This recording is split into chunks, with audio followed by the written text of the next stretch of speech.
And we are live. What's up, beasties? It's me. It's Triple B, your friendly neighborhood bearded book beast. Welcome to Beast Friends Forever. We have got an awesome show tonight. I've got a very awesome guest, an author of some grim dark fantasy. You can see the book behind me right there. Beautiful cover. I'm very excited to have him on. We've been chatting a lot. He's an awesome dude. You guys are going to love him. It's going to be a fun night. Please help me welcome the author of Bastards of Liberty, Mr. Matthew Zorich. Hey, everybody. How's it going? Chris, thanks for having me on. Of course, man. Thanks for coming on. I'm excited. So far in the comment section, I can see a couple peeps here. Oh, nice. We got Mr. Roro, my friend. Thank you for being here. Oh, and Kevin's on too. Press, yeah. Woo. Yeah. That's nice. Right. All right, I got to give my best woo for that one. Woo! Oh, Shane's here too. Shane, what's up? How's it going, man? Thanks for being in here. And we'll have a lot more people trickling in because I know a lot of people are excited to come and support you and hang out. So how's your day going overall, man? Overall, it's been great. I just want to say, I'm super grateful for the writing community, the readers, the bloggers, all of you guys. It's so amazing. I know we have each other's backs here in the indie community, so it's just nice to see everybody rooting for each other. I think it was one of the authors. He just released his paperback today, but he released his Kindle a couple days ago, Kindle books, and I reposted it, and I'm like, dude, that's what we do. We lift each other up. Yeah, so, that's right. Yeah, it's an amazing community, isn't it? Yeah. I gotta say, I'm jealous of your bookshelves. I watched a couple of your videos, and they've changed a little bit throughout the time. Oh yeah, yeah. You've got the lights back there and stuff. I'm in a hallway, so Tim's here too. Timothy, glorious. Hello, my friend. Yeah, I'm in a dark, cold storage room, and so I kind of need to lighten it up behind me a little bit. But it's funny because my shelves are all just a hodgepodge of free or hand-me-down shelves, and then I just took these pieces of random wood I had from projects and just connected them to make extra shelving. But it came out pretty good. Yeah, it works out good. I still can't get the light as good as I want because if I dim the lights too much, then you can't see me, and it's a mess. But right. But yeah. I just bought. So this past summer, my basement flooded and ruined my library. Oh, not a ton. I lost 20 or 30 books. That sucks. Hey, Chris, thanks for joining. And so I'm just getting it finished. We don't have the floor down, but I was able to buy I got 2 new bookshelves. I'm happy to get those. Oh, that's good. Put up and get my library back in order. So. Oh yeah, for sure. Senna, what's up? Thanks for being here. She's able to be here. She had to cancel she does stuff with horses and horse riding. She had to cancel it from all this weather and stuff. So I'm glad she did. And Chris, what is up? I know you're in Michigan. Was Sienna in the same area? No, I think. No? Oh shoot! Now I can't remember. I have to mail her something, and I can't remember where she's at. But she's not in Michigan. She's not in Michigan. Then I'm in Akron, Ohio. I can't remember if you're out west or. Yeah. But yeah, you're in Ohio, right? Yeah, it's 6 degrees right now. I know, isn't it crazy? Yeah. Oh, it's been wild. I think another day of this stuff, and then it should start to warm up to a balmy 20 degrees, right? Oh, okay, yes. Denver. Denver. I thought about west. Cold, it gets windy, and then depending on the time of the year, the next day it'll be 60 degrees. Yeah, it's crazy in Denver. So it is. That is very true. I've only been to Denver once when I had an overlay in the airport, and it had such a cool mountainous view out the window. I was waiting, but I've always wanted to go to Colorado and visit that state for long. The blue skies and the mountains. I'm a mountain person. You get me around a mountain, that's it refills me. So. Right. Same. Yeah. Love it. 21 degrees in Oklahoma. Yeah. Timothy bought a scarf. He's now prepared for the winter storm. Yes, you're good. That's all you need, man. No coat. Timothy Wolf has been a beast lately. I think he's put out 3 or 4 books in the time that Yeah. I've put out a book. I'm such a slow You have writer 2 compared out to some now. people. Yeah, I've got 2 out. 2 out in like 6 years. So Hey, that's 2 more out than I have, so yeah, you should be proud of it, man. yeah. Yeah, You he know has what? I remind me if before are we on for an hour? Half hour? Yeah. I can't remember. Yeah, Okay. yeah, I usually Remind me do before about an the hour's hour. up. I do have Yeah. some news for everybody. I'm going to release the name of my 3rd book. So Oh, it's yeah. kind of fun. Heck yeah, that's exciting. Right. Very exciting stuff. Yes, and I should say real quick, let me find a nice, unless do you have a copy of your 2nd book or no? Yeah, I do. Hey, let's show off that It is cover. Your covers are awesome, man. I thought I did. Oh, there it If is. not, I can look it up. Yeah. This is There's book 2, this is book book 2. 1. Look at those beautiful books. Gorgeous. That is David Gardinas from Okay. Bestselling Covers. I met him through Instagram, actually. He was doing he does a lot of romance covers, Mhm. and he Okay. was originally, I think, based in Europe, and now he's based in Poland. Oh, wow. We kind of just talked a little bit in Messenger for a little bit. He Mhm. was actually my 2nd cover artist. My 1st cover, I think it was originally $500. I paid $250 for like a mock-up of the 1st cover. And this is before I met David, and it was this warrior like in a field, and they had almost like a silhouette of Japanese gear on, and I Oh, just wow. didn't feel like it was going the right way after some Right. back and forth. And I'm like, Yeah. you did some work, it's cool. You take the $200. Do you Right. want them?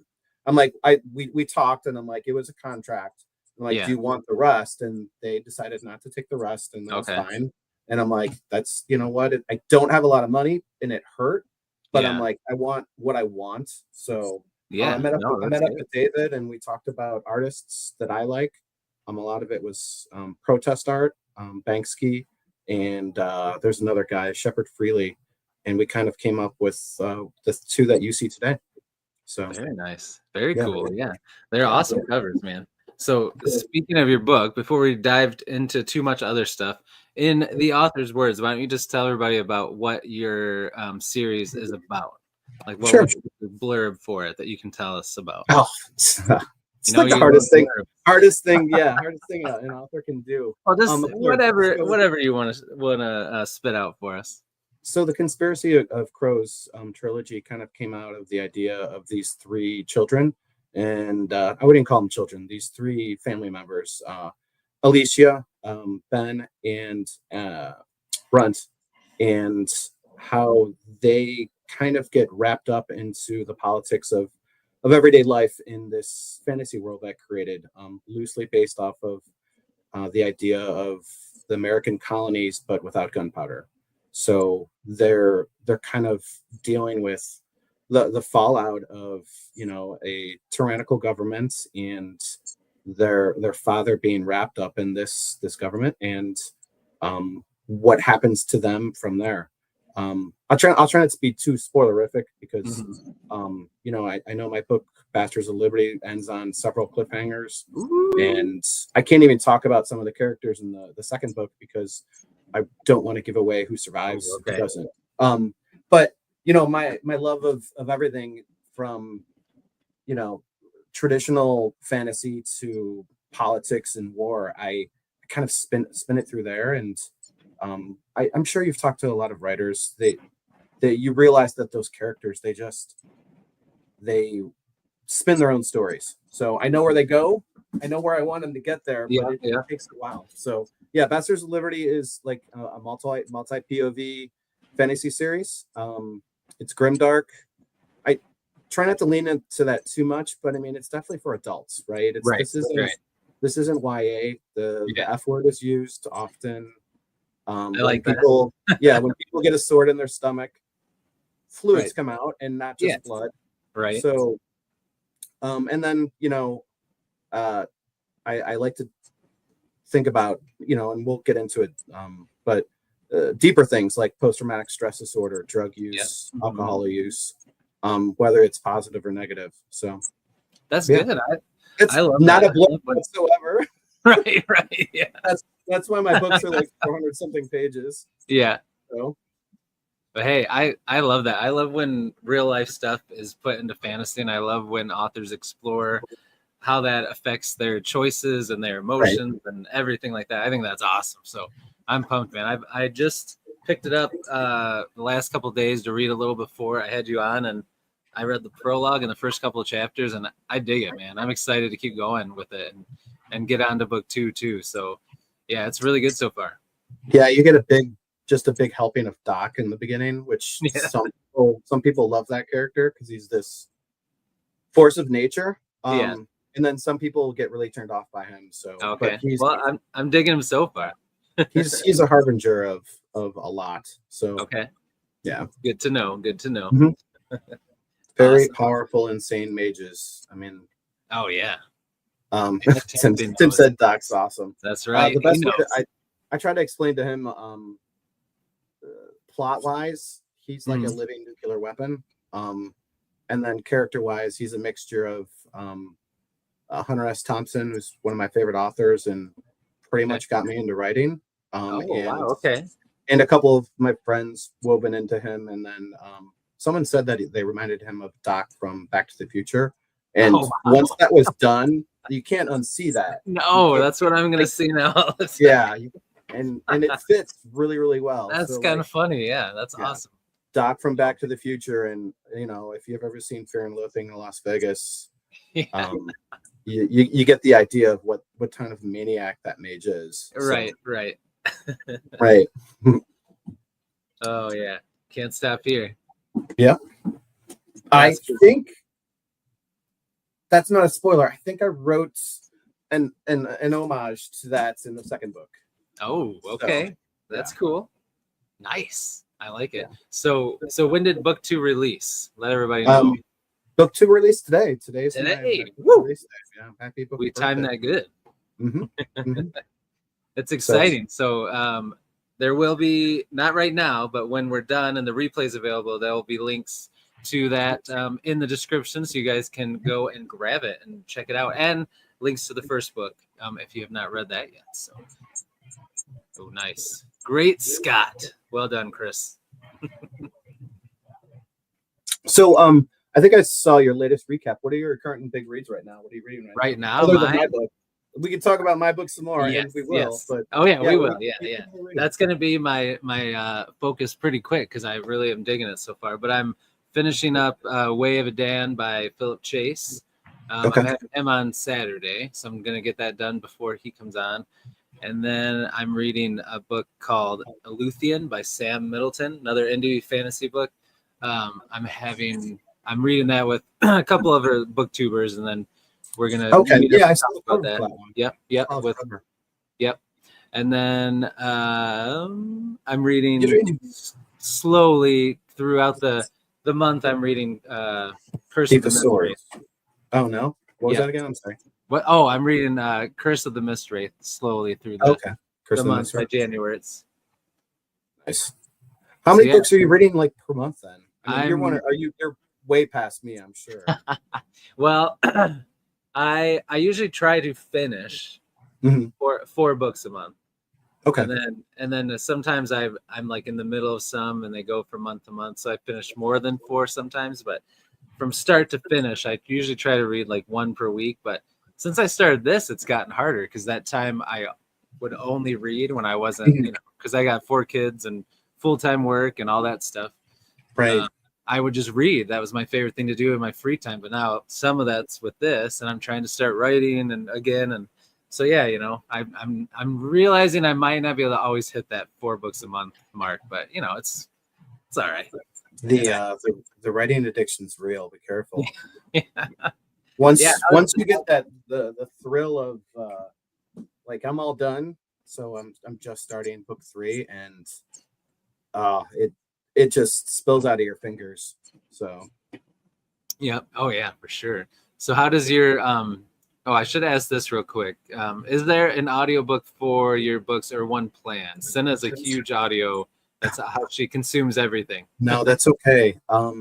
So slight plug. My friend Ty Tracy just put out his audiobook for The Corroding, and he makes a little bit more money than me. And he spent this. I mean, all indie authors, unless they're doing a Kickstarter, Right. they're paying out of the pockets. Oh yeah. Short answer, Audio is no, expensive. not right. Yeah, short answer, no, not right now. I have looked into a friend that is in the theater, and she was considering getting into audiobooks. Okay. So I'm not saying it's a firm no. Right. Financially, I can't afford it. Right. No. It's anywhere from $6,000 to $8,000. Oh yeah, it's insane. I won't do AI audio. Right. I understand the idea of it, and it's just not for me. Yeah. But I don't have $6,000 to $8,000 to throw around. So, most people don't. Right.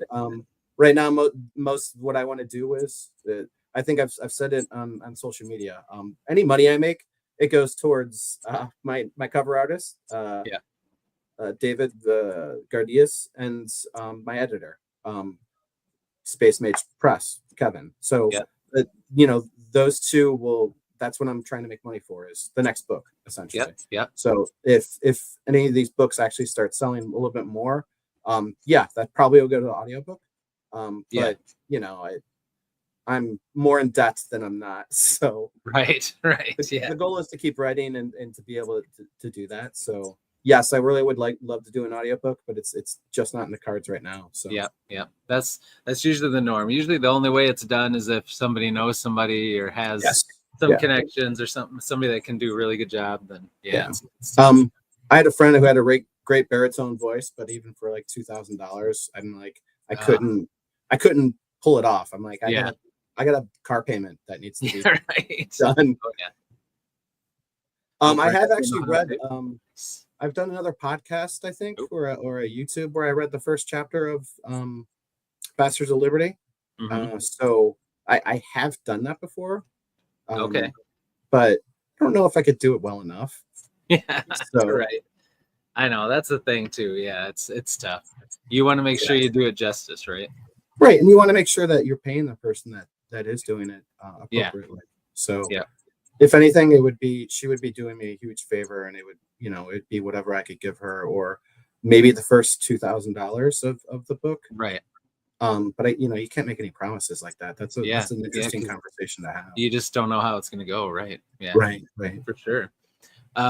So are you were talking about, all right, well, let's start here. I want to start with two things. I gave you a lot, right? You have. All right. So I want to get into something, but before I do, there's something I always like to do. Every day I do a question of the day on my YouTube channel. So I'm going to ask you and the chat, if you haven't already voted or commented on it to me today, throw in your answer here. But my question today, I think you saw it because I put it on socials too now, but I am curious. So when you finish reading a book, how soon do you start reading another book? Do you pick up another one right away? Do you wait a day and let it simmer? Do you wait a few days, or does it depend on the book and how if it breaks you, maybe you need some time, or if it's a series and you want to pick up the next one, maybe you're more tempted to pick up the next one right away. What would you say? That's a really, that's a fun loaded question. So typically I start a book possibly the same day. There are books I think everybody can attest to that will break you. Legacy of the Brightwash. I gotta read that one. I want to get her name. She deserves all the claim. Is it Crystal Mahir? Matar. Yeah, Matar. Yeah, Crystal Matar, if I'm saying it right. Yep. That book, it took me a while to get over that. That's what I've heard. Days. Yeah. And then what was the other one? Obsidian Awakening by Sienna Frost. Oh, okay, I haven't heard of that one. She's an indie. They're both actually indies. That book took me a very long time to read. Okay. But because one, she makes you fall for characters that are inherently dark. Yeah. And when I finished it, I had some I needed some time. And it's not, there are other books where I'm just like, okay, I need to switch over to a different genre. I'm not a pure fantasy person. I read a lot of stuff. So If I read a fantasy and I'm like, okay, I need to like a break, I'm gonna go to a mystery book. I'm Mhm. also in a book club, so I've got at least one book a month that I'm reading that I'm generally not sure about. Yeah. Some of them are great, some of them aren't. So, if I read a mystery, I generally don't do well with mysteries because one, I pick the murderer, or and within the first two chapters, right? Oh yeah. It's You figure it or out. right, I figure it out really quickly and it bores me. Yeah. So after I read a mystery, generally I try to read something very difficult, or I jump back into fantasy immediately. Okay. But when it comes to series, I jump around. I'm in the middle of like 6 series. Oh yeah. Me too. So No. I I think you know, Christian Cameron and Joe Abercrombie are probably the two authors that I will read straight through once I start something of theirs. Just because I need more. It's like a drug. Oh So man. That's yeah. awesome. Yeah, I love Joe Abercrombie. He's my favorite. And I have some of I think we talked about it, the Red Knight. Mhm. Yeah, because I just Dude, if you can, gotta yeah. pick that up soon. If you do, it's you know what? The audiobooks are pretty darn good Are too. they good? Okay. Yeah, they're pretty entertaining. So Good to know. I've read his Traitorous Sun cycle Yeah, I probably have that one 3 too. times. Yeah. And then I've listened to the audio of all, I think there's 5 books, Yeah, I probably think there about is. 4 or 5 times as well. Yeah. So Nice. Very cool. yes, Legacy of the Bright Wash will break your heart. Yep. Like I hear it. the 5th season, like I think those 2 books, that's a traditional published book, by N.K. Jemisin, and Legacy of the Bright Wash, like those Hmm. 2 books will just crack you open and just like Uh, tears. oh no. All right, I So gotta be ready. Because yeah. that one I want to read this year, so I'll be prepared. Now you said yours have some cliffhangers. Are you gonna break me with the end of this book? There's been some unhappy people. I don't know. Oh I'm waiting man. to hear more about Okay. what happens at the beginning, because book ends on a cliffhanger, Yeah. begins it gets very bloody at the beginning. Like Ooh, there's okay. All all right. over it's all over the floor. So Well yeah, then I'm gonna have to pick up book 2 as soon as I finish book 1 so I can tell you how I feel. yeah, yeah, Maybe I'll yell at you in all yeah. caps.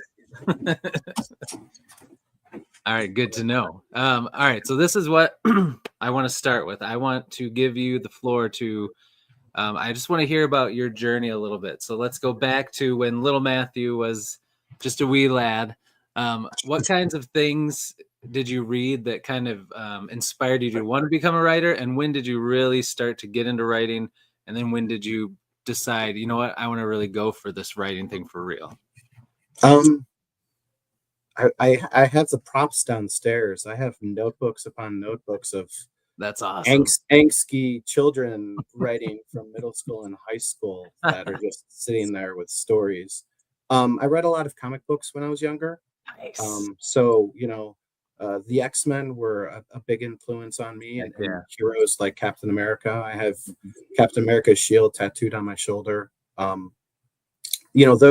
Those type of stories, those heroic stories. But Mhm. I did lean towards the X-Men and these heroes that were kind of hated by everybody. Mhm. I really liked that time period. Worry, don't worry. Thanks for coming. Thanks for Um, being here, my friend.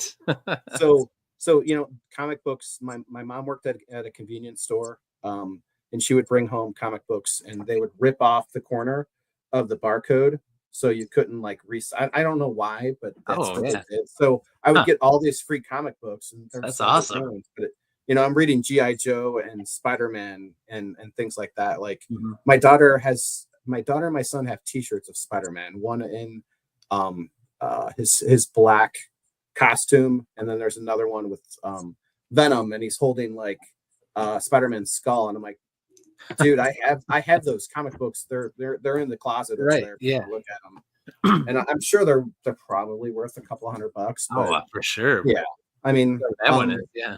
so yeah, I read a lot of comic books. My dad used to go to the library a lot, so Mhm. he would go look at his mystery books and Mhm. his what else did he read? He read a lot of military stuff too, and Okay. I would just wander the stacks, and I think Dragons of the Autumn Twilight. I that's it. That was the first fantasy That that was hit the me. one? Yeah, Okay. yeah, and then Narnia, of course. Oh, I nice. actually did. I didn't get into the Lord of the Rings until later. Okay. It wasn't like my first. A lot Mhm. of people, that's their first Yeah. sip, their first drug. It wasn't mine either. Yeah. Yeah, I didn't get into that until the movies came out. I think I saw the first movie, and then I'd already seen the cartoons or whatever when I was younger, and I'm like, all right, I need to read these Yep. books.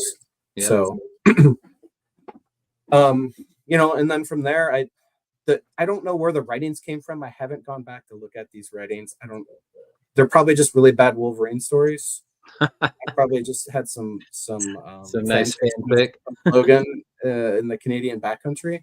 And then I took a job after bartending for a couple years, and ended up going, hey, I think I read the Marvel Civil War comic book when it first came out, when it was first published, not the graphic novel, but it was about very similar to what the movie was. And I'm like, I think I could do something like this.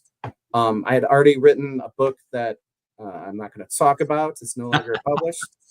Oh, that always makes me so intrigued when authors tell me that. It's bad. I'm gonna rewrite that one. I was say it was probably a good idea. You just didn't like the way you wrote it. My friend Cy Tracy, that's my first book, actually got him to start writing horror. Oh, nice. He's like, he read it and he's like, this is great. I'm like, dude, it's bad. Like, now I'm 46. It's bad. Like, maybe my editor should take a look at it. It needs to be rewritten before you even touch it. I wrote that when I was 24, I think, maybe 23. I hadn't lived enough. And a couple years later, many years later, 10, 15 years later, something like that, I ended up reading Civil War, and Bastards of Liberty came up, and I mean, I really like history. So, there is Revolutionary War in there. I like to there's other things. I love politics. So there is politics in there. Yeah. That's good. And it's not just, my personal politics. I try to look at things from other sides as well. So, but that kind of just drove me. And then when you write, get your first draft done, and then have someone read it and have them rip your heart out, and then go back and fix it and make it better again, and just keep doing that. So when you hate your book, then you're close to being done. Right. That's the trick, right? Yeah. So that's awesome. I don't know. I don't know if that was long enough of a story. No, that's good. That's good. Yeah. Because I can ask some more questions off that. So when did I could just look at the book, but when did Bastards of Liberty release? What year was that in? So this is 2025. So I think it's in 2023 or 2022. Okay. How long was the process from the time you thought of it and started writing it to when you published it? How long did that take?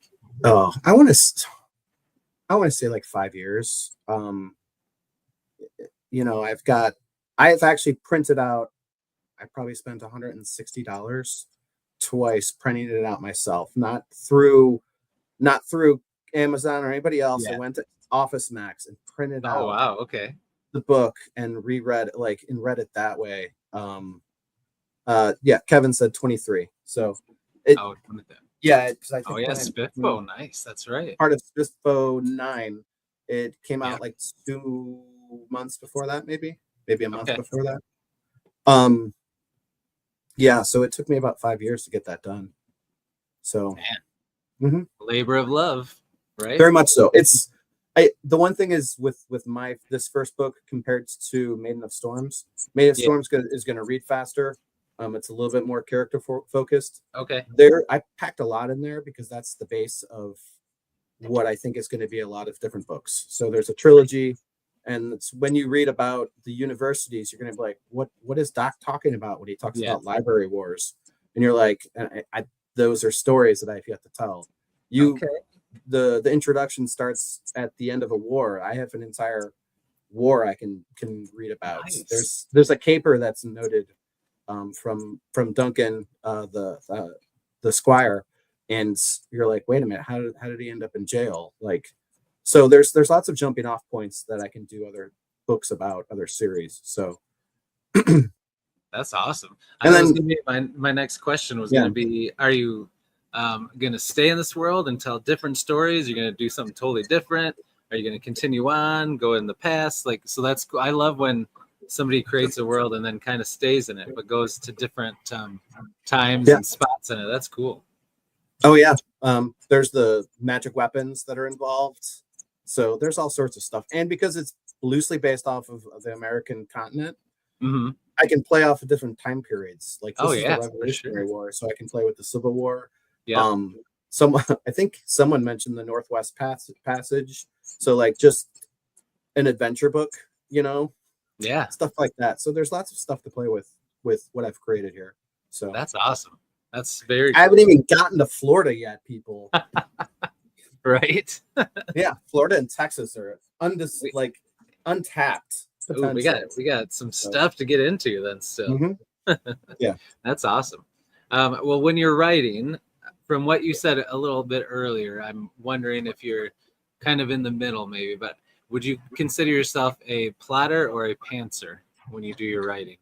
Um, that's a really fun question because I'm trying to plot out the third book right now. So when I started Bastards of Liberty, I had one or two or there's a lot going on. There are about three different plot points that I wanted to get to. But to get there, I had no idea how to get there. Yeah. And then with the second book, it was very similar, where I'm like, all right, I know Austin goes here. I know, Doc goes here. So, I know where things go, but how do I get them there? Right. So, and then when I finished Bastards of Liberty, I went back and I'm like, all right, is this boring? Are there boring parts? So I did add a couple action scenes because I wanted to ensure there was enough action. But when you do stuff like that, then it's just another branch, just like in I think when you watch like a Marvel movie and they talk about the splitting of the multiverse, I'm like, Oh yeah, yeah. oh, that action scene just read something else. So I would say I'm a little bit of both. I do plot out, Yeah. but to get those characters there, weird things happen. Yeah. I created a Top Gun character. I created Maverick in Top Gun. Oh man. A very minor character. Some people won't even see it. Mm-hmm. But I'm like, that character is going to be very, very important. And they may even have a novella, it's oh, that's awesome. So, but that type of stuff happens. We start falling for people. So and then I kill some of those people too. So right. Well, it's grimdark, right? It's a dark one. You got to take them out.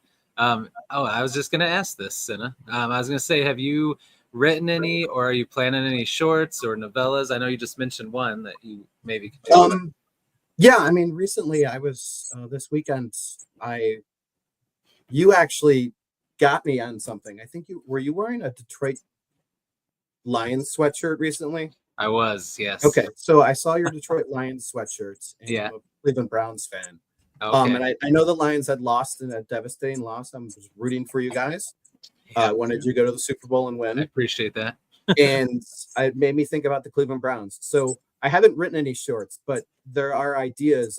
I've got I work in Redzy for my writing. So a lot of my writing that's how I plot stuff out. That's where I write majority of. I've got like probably 8 novels on there that are nice, ready to go.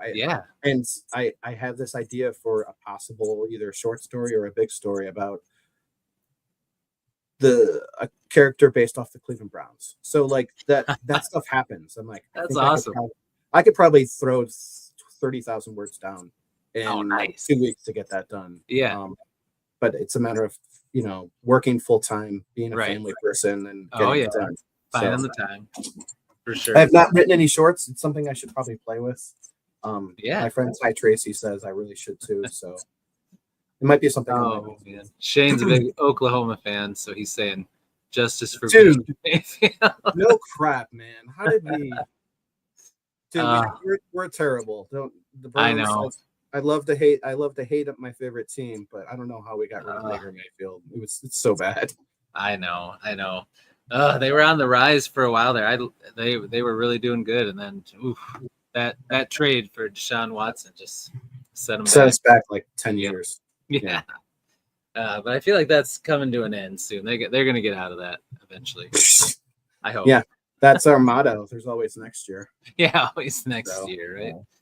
Well, if there's two fan bases that know pain in the NFL, it's Cleveland and Detroit. So we're right there. I don't know what happened. Like, no defense. That was the only thing I can say. I don't mean to talk sports, everybody. I'm not a sports person. Okay. I don't even watch sports anymore. But I know it was bad. They had a lot of injuries on defense, and it just caught up to them. And I mean, yeah, it just sucks. But it is what it is. It happens. That's only one team can win every year, and most years it's not going to be your team's year. You know, you just right. You gotta enjoy the journey, enjoy the ride. Okay. So, when you are writing, what's your process like for writing? Do you write at the same time every day, the same amount, or do you kind of take it as it comes? Because I know you have a family, and that doesn't always make it easy. Yeah. So I know a lot of writers have. I don't want to say a lot. Try to judge everybody, right? I think a lot of writers write daily, and I've read a couple writing books. Stephen King's writing book on writing, I think it's called, is probably something I would recommend any writer or editor to read. That's what I've heard. Kevin, I told you got to read it. Chris, you got to read it. It'll help. But I don't have the ability to do that. This is my, I sit at this desk for 8 hours a day, sometimes 9, sometimes 10. So working at the same desk that I write at is difficult. So the writing bug's probably going to hit, and I'll probably hit it, right every now and then at night. I used to write at night all the time. I would say majority of Bastards of Liberty was written at night. Okay. But that was when I was working nights. Yeah. So I would write after work. Not a problem when you can write at midnight. So like 1 or 2 in the morning. Right. Now I write Saturday mornings. I get up about 7 a.m. and I write from 7 to about 12. And then Sunday mornings is very similar. Yeah. Okay. So that first 3 hours, there's nobody really up in the house. The cats are asleep. So that if I can get 2 hours of solid writing in, I'm pretty happy. Yeah. My friend Ty Tracy, he was in a similar situation. He's got a new little girl, and he was going through that process, and he said he wanted to hang it up. He was done, and he's got 3 books out, and he's like, I'm done. I'm like, dude, don't give up. Like, you just need to change the way. Like, he was going to write for 8 hours, and I'm like, don't do that. Like, try to get 500 words in when you want to write. If you can get 500 words in, you're good. Like, anything else is gravy. So yeah, I mean, I aim for about 1,000 words, and if it goes well, I'll take more. Yeah, so that's great. That's a great goal. Yeah, because even if you hit that, if you do it consistently, that's pretty nice. Right. So if I could get anywhere from 1,000 to 2 or 3, and it'll get done. Maiden of Storms was finished much quicker than Bastards of Liberty. So yeah. How long did you write that one in? Because if you did you start pretty much right after Bastards of Liberty, or did you take a little time off? The original editor for Bastards of Liberty got it in the summer, so it's probably about a year to almost 2 years. So I would say about a year and a half of writing. Nice. To get that done. Yeah. That sped up a lot compared to the first one. You probably had all your kind of your system down and everything after writing the first one, right? So I I think I wrote about this in a blog, but Christian Cameron is a very, very great writer. He's a machine. I reached out to him, I think either on Messenger or just in comments. And I'm like, how do you keep track of everything? Because he writes these big, massive books. And I'm like, I was having trouble. And he's like, I keep a roster of alive people and dead people on like an Excel sheet, I think. Oh man. So I'm not that complicated. I've got about a notepad on my computer, and I think there's about 7 different tabs on the notepad. Okay. And one is geography, one is history, one is characters in the city they're based in. Okay. And then The other one I've been using recently is just general world building stuff. So I've been messing with 2 different newspapers for my marketing. When you read my book, you'll realize, oh, that's the newspaper that's in my book that I'm talking about. That's the other newspaper in my book. There's also a trilogy of books inside my book called Oh, that's cool. Lonely Milkmaids. Okay, It's erotica romance novels that are mentioned in my book. that's So awesome. I need to keep track of stuff like that. Like, oh, Yeah, that's a series of trilogy in my book that I need to like, who wrote that? What's the order they were written in? What's important about it? Very minor stuff to me, but I think eventually it kind of, it builds things. So yeah, that's cool. Oh, drug names too. Got to keep track of drug names. Oh yeah, for sure. Herman Hunter's in here. What's up, man? Thanks for being here. Appreciate it. Yeah, that spell checker. They give you no grace. Oh, Now dude. you I'm terrible at grammar. I'm sorry, everybody. let me put his what's going on here, StreamYard? Let me see. Nope. Great. Well, let me there it goes. It would not let me get rid of any comments for a second. So you were just talking about that trilogy of books within your story. Now, as an immersion thing, are you going to write those in real life and put them out, a little erotica? I might take a stab at it. It'd be kind of cool. I love immersion stuff like that. Try, yeah. I might try. I don't know if I can do it, and I mean it's going to be cheesy as F, but as it should. I mean it's a milkmaid that gets lonely and she gets ravaged by knights and things. So in the story, it's one of the teenage characters, Menard, or you can say his name either way. I try to think of him as Menard from Tool. that's where I got the name from. Nice. But him and Runt get this book, the Lonely Nights of the Milkmaid, and it's basically it's old time, erotica for young men. And I'm like, well, it's kind of hot right now, right? Like, yeah, it is. It is. Fantasy romance. Dude, you should do it. Yeah, that's awesome. So it'd be something fun to play with, but oh yeah, for sure. That you just mentioned the name Runt. I love that name. When I read that on the back of your book, I'm like, that's such a cool name. Like, how did you come up with that one? So I mean, I'm from a family of 3. There's my brother, there's my sister, and then me.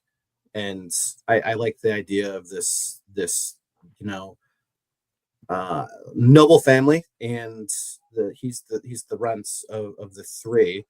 Ben is the son that goes off to try to be like his father, and Alicia's this woman, this young woman that's attempting to keep the family together. And there's Runt, who's looking up to his brother and his father, but you base things off of what you write, off of things so whether it's your family or your friends or the pop culture that you consume or the history or the politics, and that all gets woven into your work. I don't know how often it doesn't happen, but I think it happens a lot, whether you're talking normal fiction like John Updike or Scott Fitzgerald, not Scott Fitzgerald, but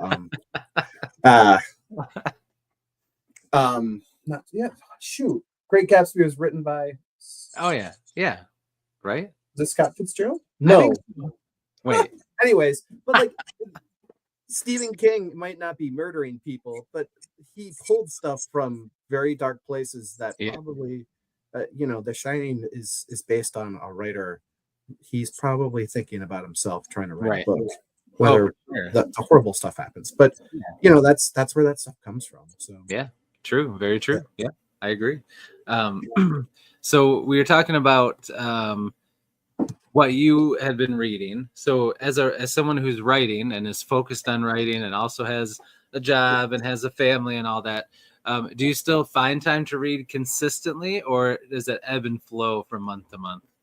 I'm getting older now, so it's my reading's changing a little bit. I used to challenge myself a lot when I was younger. and I still do. I'm reading James Baldwin right now, which is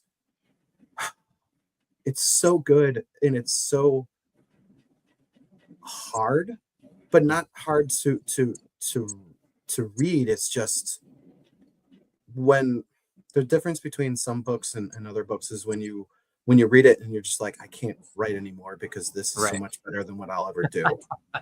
And that is something that I deal with where I'll read a book and be like, I don't know if I can do this anymore. Like my work is trash. And that happens sometimes when you read some of the greats. Right. You know, people quote him like Yeah. write a sentence close to the bone. That's that guy that, and I'm reading this book and now I'm gonna try to write the third book of a cheesy fantasy that maybe less than 1,000 people are gonna write or read. So that type of stuff happens. I'm in a book club that forces me to read books I typically don't, which is great. A lot of it's romance, a lot of it's mystery, and then sometimes there's some real bangers in there like tomorrow, Oh yeah. and things like that. But so that's at least 12 books a year that I'm going to be reading, and then I try to get another book in there as well, whether it's recommendations from my friends, some of my peers' books, trying to read a lot more indie now, and then there are the big ones that I want to read. So I am interested. I don't know if I can do it, but I am interested in reading about the romantasy that's going on in fantasy world. I've got 3 books this lined up this year that I'd like to tackle. To one, to see what it's all about. Yeah. To 2, to learn from it. What can I pull from these books that I can put into my own? Right. That really interests me. I like to get out of my comfort zone. My comfort zone is, hold on, and this is a free plug for Bill. My comfort zone is right here, right? This is my comfort zone, everybody. Right here. Big, thick books about fantasy worlds and science fiction. I will go there when I need that, but I do like to challenge myself too. So me and Tim are reading ACOTAR in February. I'm sorry. You can jump on, man. Come on. Sorry. I read the first one. Did you? Okay. Yeah, I read the first one. It's not for me. Yeah, it probably won't be for us either, but we're gonna see how it goes. But it's a great book. It's great. It's just not for me. That's all. What are the 3 that you got? Go ahead. Sorry. Yeah, no, I'm reading Quicksilver. I'm sorry, I don't know that. I'm not gonna get all the authors' names. No, that's okay. I know what you're talking about. I was interested. I found that one interesting too. Yeah. I heard it's really good. And then I'm gonna read what's the books that just released today? Are you talking about the Fourth Wing? Yeah, I'm gonna read the Fourth Wing. Okay, yeah, I'm gonna read that one too. Yeah. I heard that the writing is good, but I heard the story is better, if that helps. And then there's an indie book, an author. We're gonna do like a partner read. She's gonna read my book. I'm gonna read her book. Oh, nice. She writes. I'll have to look up her name while we're talking here. That's okay. I'm gonna read her book as well. So that's like good. three romantic fantasy books this year that are kind of on the tap. So that's good. Yeah, like you said, it's good to stretch ourselves because it gets too easy to stay in the same things that you're used to, and especially as a writer, that's a great way to look at it. How you can learn from it and grow as a writer while you're stretching your reading too. That's awesome. Yeah, it's something I try to be mindful of in my writing too. Is if I'm describing a female character one way, do I describe the male character that way? You know, something to be mindful of. Do bro fiction. Yeah. That's one of the cheers. Oh yes. Yes. John always says quips. He's always got some good comments he throws in. And I again, it's anything that I read is something that I can try to pull from. So the best, there are no bad books. They're just books that aren't for you. Right. And that's fine. So yeah, there's a lot of horror books that aren't for me. But I do want to read some of those too. So right. Yeah, it's good to try a little bit of everything, right? But yeah, everyone has their favorite stuff, but yeah, it's good to stretch out, try different things. I agree. I will say, I mean, if you haven't read Dune or you haven't read a Brandon Sanderson book or like The Wheel of Time, I don't know if Bastards of Liberty is for you. And the weird thing is, I didn't read any of those books until after I wrote Bastards of Liberty. Oh, So really? I didn't read Dune. I didn't read The Eye of the World before Bastards of Liberty. But I think I read Way of the Kings probably through my eighth edit of Bastards of Liberty. So Okay. like my So first you're way Sanderson book, in already. yeah. But they seem to fit. I mean, these are these Yeah. broad world building books where the plot is sometimes bigger than the characters. Right. And it's something where I'm learning, like, okay, how do I develop my characters a little bit more too? So Yeah. DNF done Dune. Dune. Come on. I didn't love Dune. I will say Yeah, that. that's But fair. again, it's something where I want to listen to the audiobook again and see, okay, what did I miss the first time? Yeah. I read Wheel of Time or The Eye of the World. I listened to the audiobook and I caught a lot more the second time than I did the first time too. So Yeah, that's true too. Yeah. Mhm. Yeah, I mean, I read Dune way back in the day, so if I read it now, maybe I wouldn't like it. You know, it's just how it goes. You never know. Yeah. I mean, Dragons of the Autumn Twilight, I read that when I was 13. I Right. reread it a couple years ago. I mean, it doesn't hit the same, but it was good for nostalgia. It felt. Oh yeah, for sure. Yeah, for sure. I agree.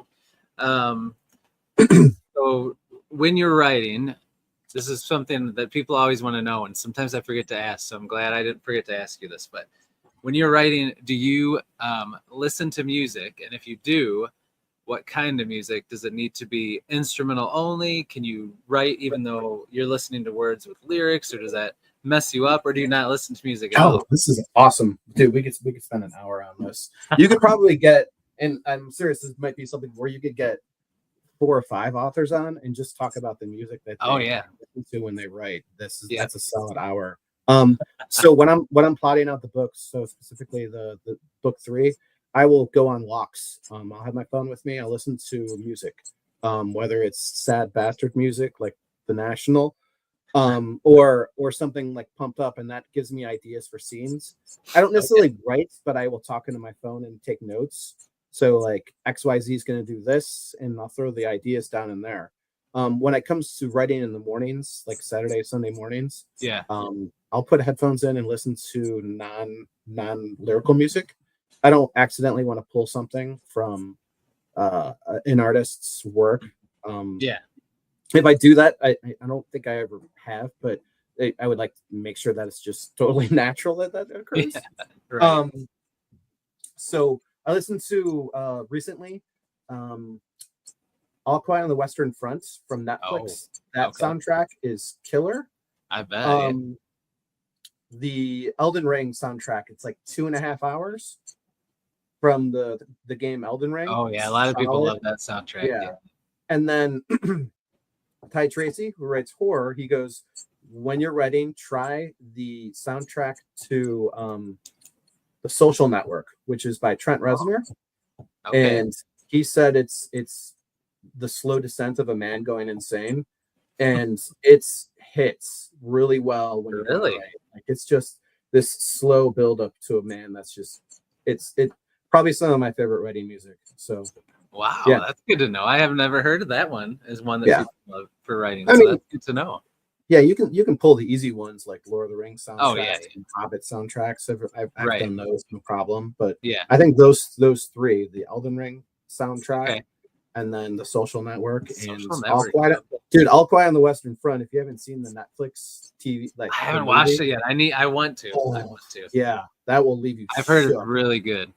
Yeah, I think they won an Oscar for their soundtrack. I think you're right. Yeah. So yeah, because I remember watching the OG back in the day for school and like reading the book. So yeah, I really want to watch that because I've heard it's really good. It's a German movie dubbed in by Britons, which is really, when you think about it, because the Germans are speaking British, so they have the British accent, but they're Germans, and I mean, you know what happens. Oh yeah. So yeah. I can just see Timothy rocking onto some Toxic. It's glorious. It's glorious, Timothy. Glorious. Well played. Oh man. All right. So music, that's awesome. What other things are you into besides, like, when you have some downtime? Obviously you like reading, you like writing. Are you into video games? Do you like to watch certain shows or movies? What's Oh, the jam for your free time when you're taking a break from writing and books? I try to mountain bike and work out. Try to Nice. stay in shape. Uh, I believe you're a younger man than me. Probably So not. You'd be when surprised. How old are you? I'm 46. Okay, I'm 40, almost 42, so Yeah, just a little, so just a smidge. my son turns like 16. He started. I trained him to lift. And I tried to keep up with him for a Nice. couple of years, but I couldn't do that. Oh So, yeah, but I do try to go to the gym, a couple times a week, that's good. and then get my steps in Yeah. and Oh yeah. mountain bike, things like that. Yeah. So that could be an hour out of my day. Yeah. I do. I'm a Call of Duty guy. I play Nice. Warzone pretty well. Okay. Yeah. The newest update shook me a little bit because the movement's a lot faster. Yeah. But I do buy a season pass. I'm that guy. I do I'll play take Call of this Duty. too. Yeah. The new Dragon Age came out. I'm totally addicted. I'm not gonna lie. Oh yeah, I want to play that. Is it good? It's So good. Was it worth 10 years? No, but I missed it so much. It's totally. I'm gonna play it twice. I'll put Ah, 100. I'll put I 120 gotta hours play in it. that game. So Oh dang. yeah. You already have? No, I think You're it's you're about going to. 60 to 80. So I'll play it Okay. twice. 120, Nice. 180 hours. Oh man, I've And heard. then, Yeah, I've heard it's dude, fun. I'm not good enough to beat Elden Ring. I'm about halfway through. I've been playing for Neither like am 2 I. years. 2 years into that game, I'm halfway Oh, through. it's such a beautiful game, but it's so hard. Right. Oh, that's So pretty good. Halfway through, you're way further than I am. So right. But yeah, video games, working out. I my wife and I like to head to the microbreweries in the area. Um, nice. Things like that. I don't know. I sound really boring. What? That sounds I like awesome. I like Mountain biking, I like a working good out, whiskey. playing video games, Yeah. going to breweries. That's awesome. That doesn't Yeah. sound boring. So What's your favorite kind of beer? Are you are you more of a craft beer guy, or are you like a darker beer, IPA? What's your jam? lagers and ales mostly. Nice. I'm starting. I'll probably be drinking a little bit more cider now. Oh I know yeah, that sounds I love weird, cider. but yeah, I mean Guinness. Yeah, give me a stout in the winter night. Yes, I'm the That's same kind of way. perfect. I don't Oh, like IPAs. it's going to be expensive. I want to pull off a Deathly Hallows. I saw a TikTok about it where it's a cider, an ale, and then a stout Ooh. Oh right on my, top of each other. I want to that's try sick. that. But that's like 3 6-packs. Oh yeah, I I mean, know. you got to buy 3 6-packs to get that. So That's true. That would be yeah, pretty rough. kind of Oh, expensive. So yeah, but that would be sweet. Do you have to do it in a yeah, certain order so they don't mix? the cider's on the bottom, the Okay. ale, and then the stouts on top, and you can layer it so you can see the difference. Yeah, that's Um, cool. I haven't heard of that. Those are three of my favorite things, or not things, but favorite beers. yeah, I used to Not, be a bartender, so I know I a was little gonna, bit about the yeah, mixing I and wanted stuff. to come back to that because when you said it, I wanted to pause you and say, "Boop, back up, hold on. I need to hear more about this bartending stuff." So, what's Yeah. the best drink that you can make? I got second place in the bartending contest when I was like Ooh, 24. I made what I call, I don't even want to say the name of it. Um, it was a version of the Long Island iced tea, but differently made. So it okay. was like Red Bull, vanilla vodka, Oh, and sweet and sour. And then I think I added Grand Marnier and 151. You float 151 on top of it. So like you don't taste the 151 and the vanilla vodka, and all you need is the one drink, and right. it tasted like strawberry. It was really good. Gosh, So that sounds dangerous. I wasn't flashy or anything because the other You bartenders weren't flipping the and bottle, stuff. spinning Yeah. around, none of that stuff. I mean, I used to be able to do a couple stalls and things like that. But Ooh, yeah, okay. that got me second place in something. So That's pretty that was a awesome. long time ago. That was like almost 2 decades ago. So All right, I'm gonna need you to next time I have you on, yeah, you're right gonna here. be prepared and mix make a drink for us on live. I can do that. Yeah. Yeah. All right. Oh, let's see. What did he say here? I drank Long Island iced teas when I hurt first hit 21 Yeah. against Yes, that's fair. There's a bar called Ray's Place in Kent at Kent State University. Mhm. We spent a lot of time there when I was in college, and I came back there years later. And the bartender's like, "Where have you been?" And I'm like, I have a family now. I don't." Right. I can't be So doing this. yeah, but those guys, the bartenders there, they've been there for years. They make a living off of what they do there, and they're really good. Yeah. I wrote a story on them a long time Oh, ago nice. for a Okay. college newspaper. They have all of their draft beer. There's a lot of them. They keep them at the appropriate temperature for each draft beer. Okay. So like before microbreweries were the thing, they were Yeah. doing what you were supposed to do with the appropriate beverages. So Oh, wow. we're almost there, huh? I know it's flying We're by, over. isn't it, I'm man? sorry. Yeah, It's I can keep crazy. going, but Oh I yeah, don't no, mean to I'm keep yeah, it we for can hours. go for I usually go a little over an hour, so we can go for a little bit more. Yeah, my bad. No, Sorry, it's not your bad at all, man. This is awesome. It's been so much redacted. fun. I mean, like I said, you are the star of the show. I want to hear all about you and your process and your life. It's going perfect, man. You're doing awesome. Yeah. All right, so video games. I remembered to ask you about the bartending thing. How long did you bartend for? And did you only do it at that one place, or did you do it other So places? I started at Joe's Crab Shack Okay, a long time ago. Joe's Crab Shack. That Joe's brings Crab back some Shack. Yeah. memories. It's making frozen daiquiris and margaritas. And then I ended up at a place called Brewbakers in downtown Akron. Oh, okay. And that was it. It was the right time. They try to be appropriate here. They only hired like 2 males at a time. And the rest of Okay. the staff were females because Yeah. that's what people came into Oh, yeah. to, Yeah. to see and do. You make money off of that.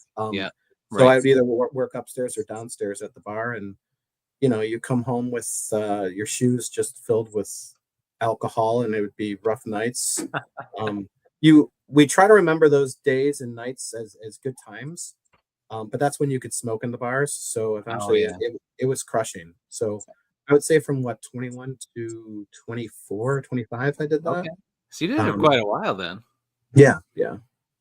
So this is Nice. before all of the trendy cocktails things was going on. This was Oh, yeah. mostly just beer and shots. Right. On occasion, we would make crafts of shots, and there was a drink called Sex with the Alligator, which is a layered martini. When you make one of those on a busy night, you end up making 30 of them, but they take about 5 minutes. Oh, wow. And when Okay. you're about 3 or 4 people deep, Yeah. in front of you, you don't Right. want to do that. So You don't want to make that one. Yeah. right, right. So I think I had one of those once somewhere, and it came in like a bucket or something. But right. yeah, I remember that one it was pretty good. But that's cool, man. You did that quite a while. So, and you said that your job, you are a journalist? I went to college for journalism. Okay. I went to Kent State for 4 years, 5 Wow. years. Went to Okay. Kent State for 4 or 5 years. I had some trouble with the police.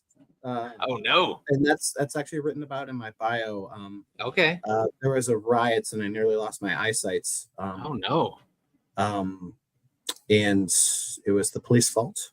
Oh So I had to sue them, and stuff happened. yeah. Eventually, the dean and I, since Matthew is a bartender, he should be able to place this David Lynch quote from Dennis Hopper. Who was it? Easy Rider? We'll see. I never know what John's gonna throw out here. Yeah. Sorry, I didn't mean to stop what I was saying. No, yeah, hey, that's fine, man. I was looking at it too, so we'll see what he says. I did not see Blue Velvet. I'm sorry. Yeah, I didn't see Blue Velvet. I know of Blue Velvet, but I've never seen it. I know that quote, but I don't know what movie that's from. I'm not sure. Pabst Blue Ribbon, PBR. It's the only time PBR is good. It's got to be super cold in the summertime. So eventually, I dropped out of college. My wife, or girlfriend at the time, who's not my wife, told me to finish. So I ended up finishing at Akron University. I have a degree in journalism. I did a little bit of work for some newspapers here, very community newspapers, nothing big. Yeah. And Ty Tracy, who is part of Raccoon County Press, he told me to get a job at his company. That company got bought out about 3 times, and I now work for a very large IT company. Oh wow. So I've been on IT for 20 years, same company. Oh, nice. Okay. That's cool. That Yeah. comes in handy when you're always working with tech and stuff, knowing what you're doing. That's kind of nice. Yeah. I'm still there's so every day is you're just learning something new. It's always moving, adjusting. So yeah. Nice. Is the Heineken F that I'm not sure. I'm guessing Sorry. shite. I'm not monetized, so if you curse, it's not gonna hurt me. But is that from Blue Velvet or is that from a different movie? Is that I'm not worried, John. Don't worry. But yeah, I don't know. Is that from Blue Velvet? John, let us know. I'm not I was gonna say the only one I know from Hopper's Inn was Easy Rider, which I didn't know the ending to that. I didn't realize that they all spoil. You know, it's from the 70s. Oh yeah, right. The two or three bikers, they all die at the end. I didn't realize that was gonna happen. It's like spoiling Star Wars. Oh yeah, he said it. Yeah, man, you just spoiled it for everybody. He said it is a Blue Velvet quote, so you knew what it was from, yeah. Well played. Shoot, I forgot what I was gonna ask you now. I wanted to ask. So you've mentioned family a little bit. So how many kids do you have? My son is 18. He'll be 19 shortly, and then my daughter is 16. So I got two teenagers. Nice. Okay. Yeah. Yep, I hear you. My oldest daughter is 19 and my son is 15, and then I've got two younger girls who are 11 and 7. So okay, yeah, we're pretty similar. But so you're through the other side. I'm still a little bit in the thick of it, yeah. but not as much as a lot of people. Yeah, my son's in college, and then my daughter is doing this, or part of her classes and are in high school. The others are in college, so she's in college as well. When she finishes high school, she'll have a 2-year degree, which is kind of awesome. That is really awesome. So yeah, we're trying to do the right thing here. It's hard. It's hard raising kids here in America. So it is here in the United Colonies of the Holy Imperium. Yep. That's right. You just got to take it one day at a time, right? Right. Oh man. So let's go back to your book a little bit. I want to know, I know you mentioned it a little bit earlier, what some of your characters were a mix of people in your real life. So when you wrote this, you were already a family man and stuff. Were there any characters or situations or relationships that your experiences with your wife or your kids, like your family life, that it kind of helped you to create? Yeah. My second book, Maiden of Storms, is dedicated to my daughter. Nice. And there's a relationship in there that I'm almost tearing up. Like, makes me think of her a lot. That's cool, man. So that's important. And the first book is dedicated to my dad. So there's a lot of different father figures in that book.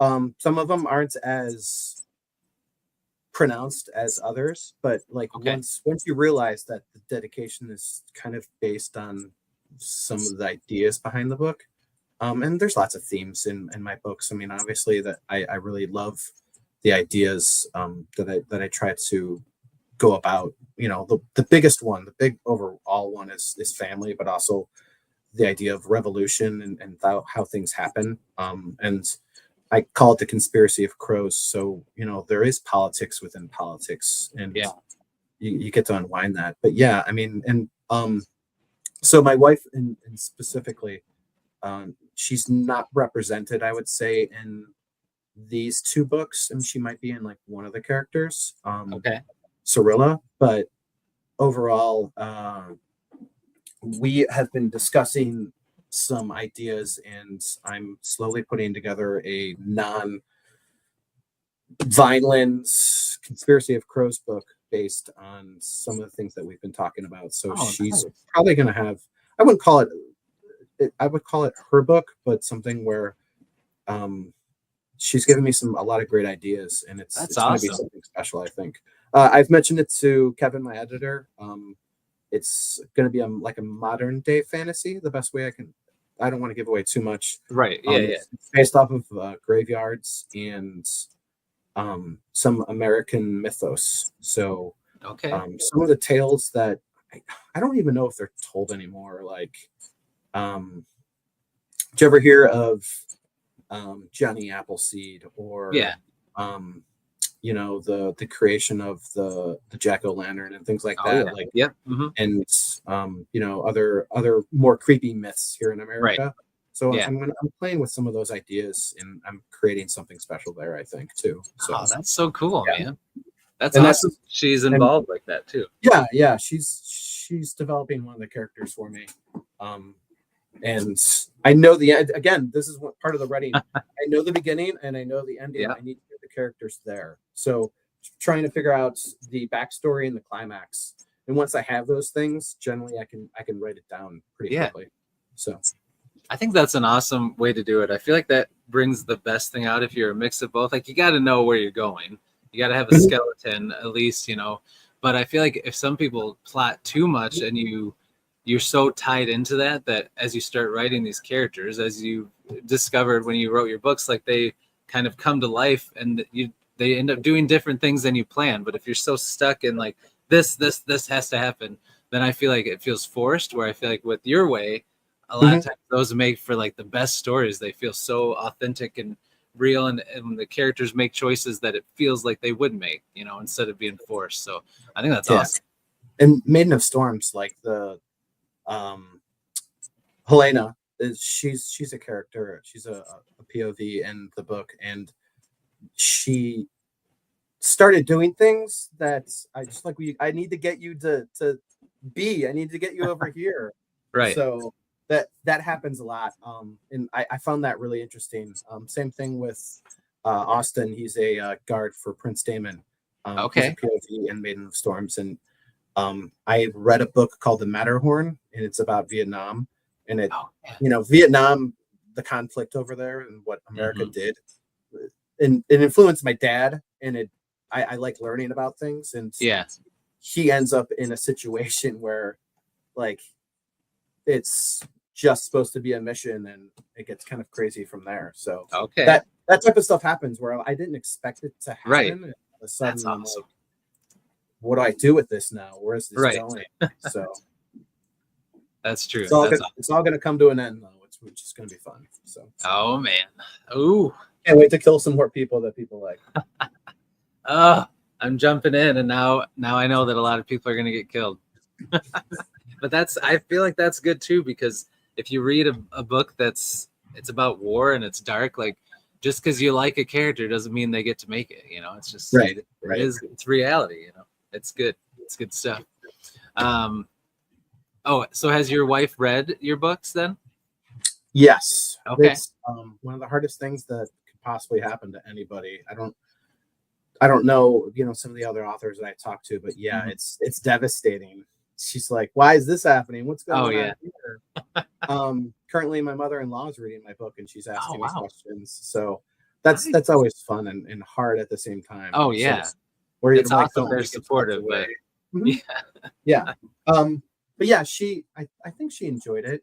It's typically, my fantasy isn't typically what she reads. Yeah, I figured, yeah. She corrected all my grammar mistakes that were that's helpful, right? yeah. Or now, she asks about things like, what does this mean? And why are you describing the size of this sword? I'm like, all guys describe the size of swords. That's right. It's just what we do. That's what we do. Oh man. Now, would you let your kids read it? Would you let your son? Okay, and your daughter? You feel like she'd be good? Okay, that's good. Have they asked about reading it or tried to or anything? I want them to read it, but also they read their own stuff. So yeah, they're both readers though. Yeah, my son reads a lot of manga and and the anime and stuff. So I've tried to get him to read stuff. I'm like, here's Fear and Loathing. It really blew my mind when I was 16. Oh yeah. Read it. I'm like, try the Watchmen. No. Yeah. That's fine. You can't force them. They'll and that's my dad did the same thing to me too. So yeah. My son's way into manga, and I haven't been able to get him to read any comics either. So I don't know. That's how it goes.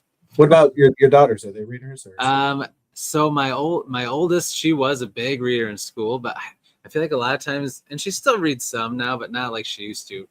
But I just feel like a lot of kids, they have to read stuff for school.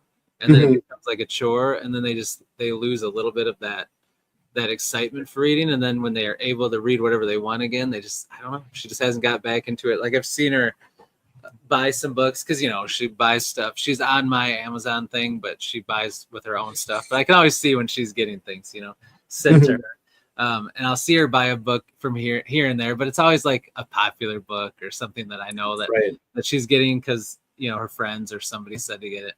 So we'll see. Hopefully she does. My younger girls, they still love reading, which is awesome, but they're getting into that age where they're gonna have to start doing reading for school, and so I'm trying to keep them like pumped about it and not have it go away. But we'll see how it goes. If you, I think everything you just said is pretty accurate. Where once it starts school, they don't want to do it, or they don't find the joy in it. But eventually, if you brought them up reading, they'll find their way back. It'll come. I agree.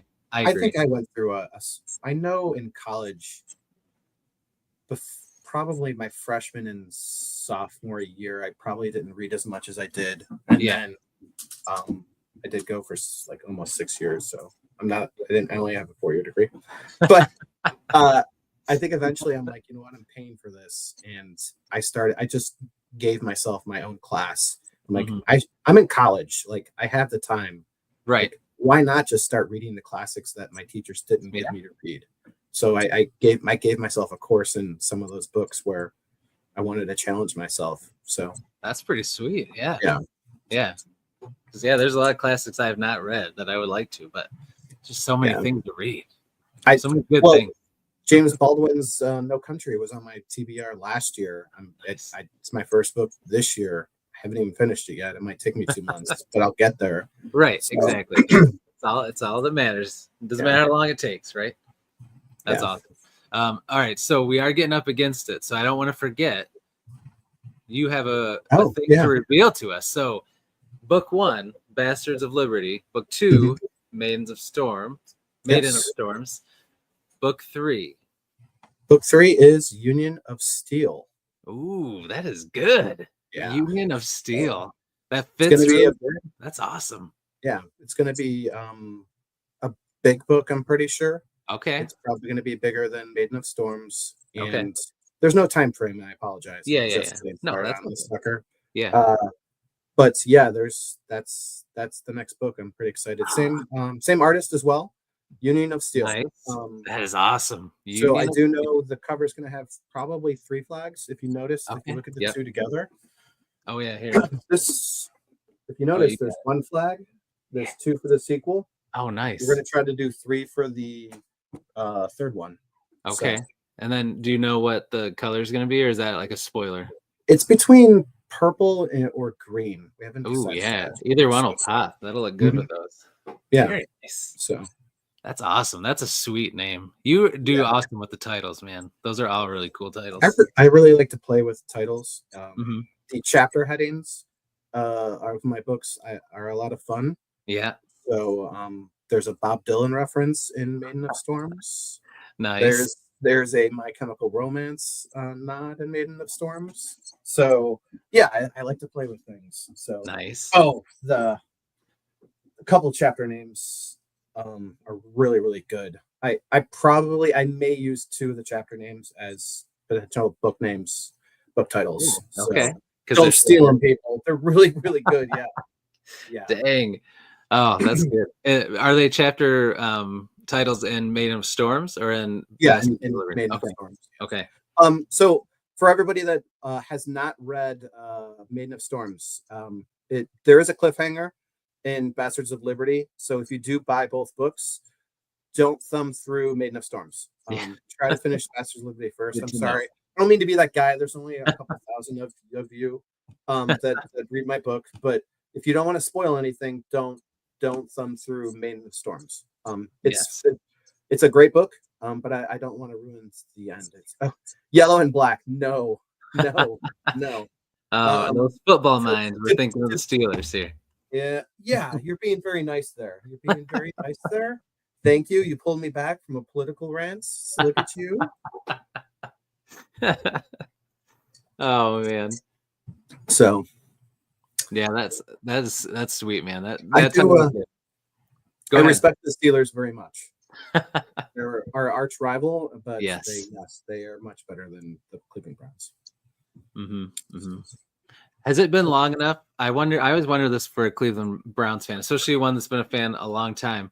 Do you ever still feel like the Ravens are like the Browns, or has it been so long that it doesn't even feel like that's the Browns anymore? The Ravens are the Ravens. It's more Yeah. of an Art Modell thing. Mm-hmm. I mean, Jimmy Haslam is kind of getting there too with what he was trying to do to our city. Oh yeah. And I mean, up in Cleveland. So, Right.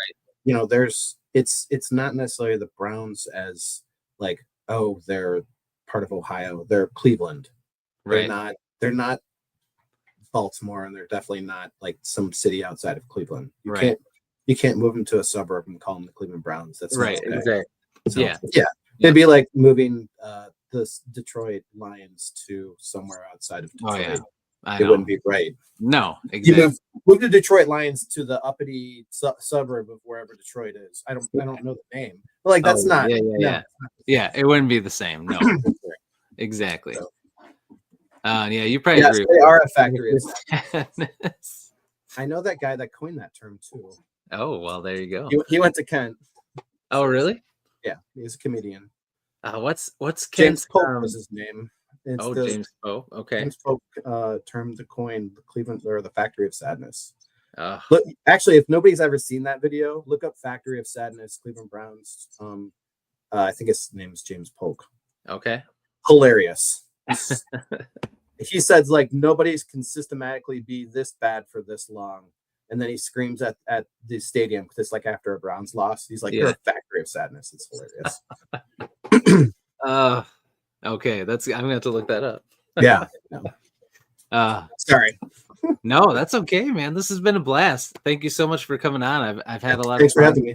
Yeah, man, and we'll definitely do it again. Especially once it gets closer to that book 3, we'll have you on again to shout things out. But I also, once I read book 1 and book 2, I'd love to have you on and just chat about it, and chat about the books. So that'd be a lot of fun. Spoiler-filled one. Yes, I love that. I would love that. I haven't done one of those yet. I need to do that with the author, so that'd be a lot of fun. Yeah.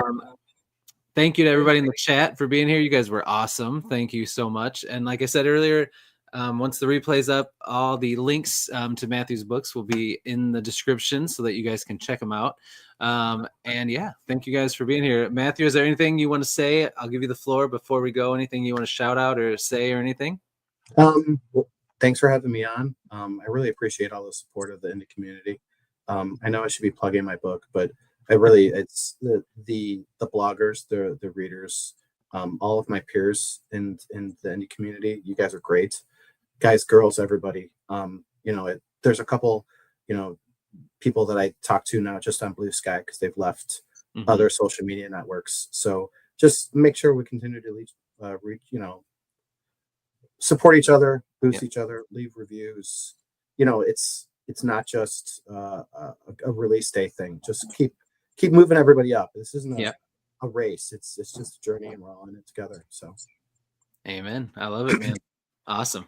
And hey, Dylan, you just got here. Sorry, man. We're leaving, but the replay will be up for you, my friend. Thanks for popping in. I appreciate it. All right. Thanks, everybody. Yeah. Thank you, everybody. Have a good night. And as I always say, we'll be back Thursday night. I will be here with Josh from Already Overbooked, who was in here earlier. And then Saturday with Dr. Fantasy, Philip Chase. Until I see you guys in the next one, as always, devour your TBRs, be brave, be beautiful to one another, and be beastly. We'll see you, everybody. Have a good night.